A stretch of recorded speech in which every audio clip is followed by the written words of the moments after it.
a lot, like I said, in a lot of our early videos, we had a pretty good mix of people that would watch our videos, and you know what Hmm. we kept getting these messages about the paradox or tolerance paradox, where if you're too tolerant, but you have to like come down like a hammer on the people that deserve it. But who are those arbiters of who deserves to be? I think that's Nozick's argument, right? The paradox of tolerance is, Yes. yeah.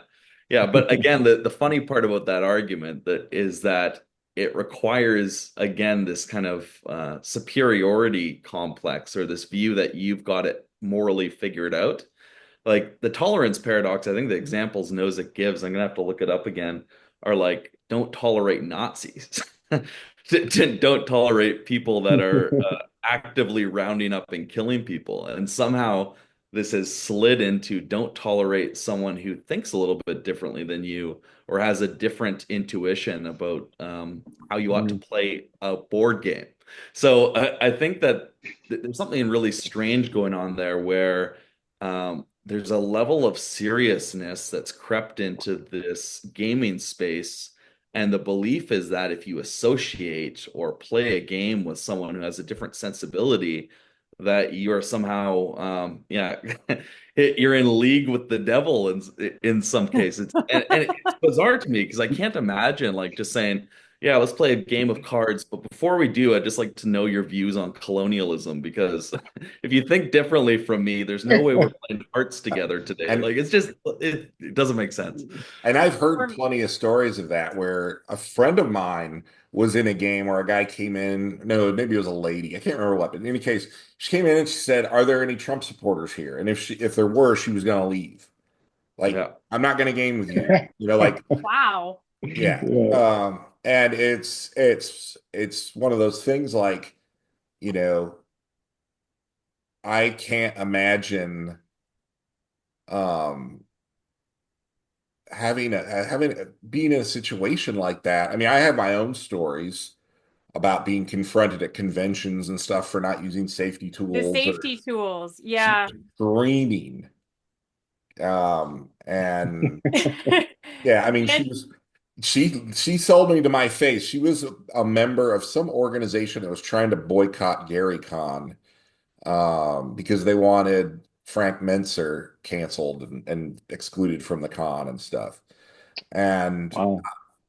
but in any case, she said, this hobby is not for you old, literally said, this hobby's not for you old white men anymore.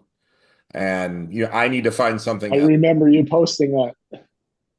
And it's like, Yeah. wow, like uh the attacks that are levied at people like the Gygaxes and the Kuntzes and whatnot. Um, because even or the Tim Kask I know had a problem even at one point when he was not even like he had been the lead editor of Dragon magazine and then moved on to another company, and then later it was like let's scour the archives and find out who we can attack for any remote reason, and his name came up on the list.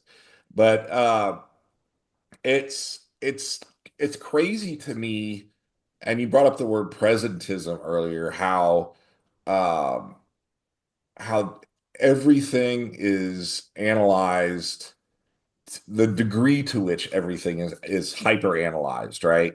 And the first indication I actually saw this, I don't know if you guys remember, there was a professor who did an analysis of Dungeons and Dragons and found that, you know, like 90% of the art featured a male warrior or whatever it was, but it was only like some minuscule Yeah. percentage portrayed a female, in a strong role or whatever.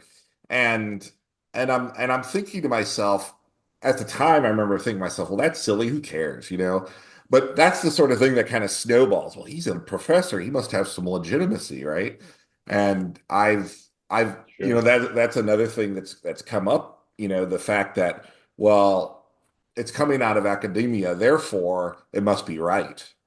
Yeah, that's sometimes called idea laundering, like money laundering, right? You Yes. just, spin it through a certain number of departments that are not really doing scientific research. They're doing normative consensus in the academies, and then you spit it out in fancy sounding jargon and papers, and it suddenly gets accepted as something that's got some level of consensus or authority behind it.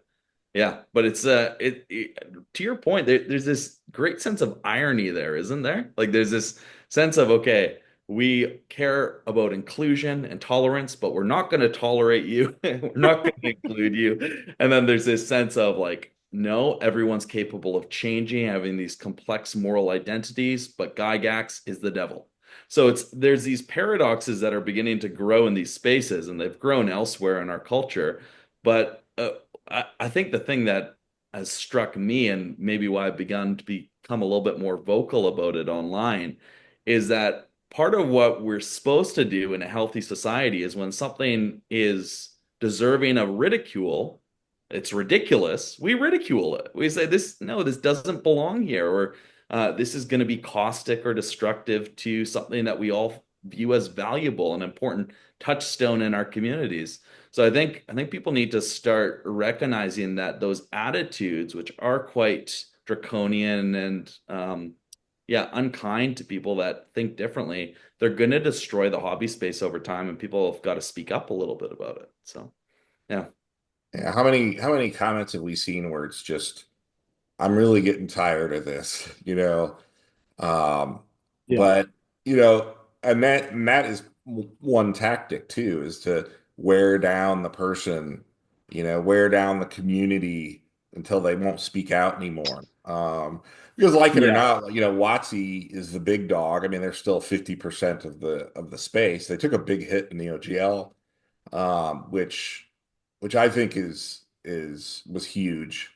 Some of these smaller companies like Troll Lord Games it really helped them quite a bit. And I think that's a good thing. Like people lament the idea that WotC might fold and Hasbro might just shelve the IP because that's what they kind of do. With IPs, they just kind of hang on to them. Mhm.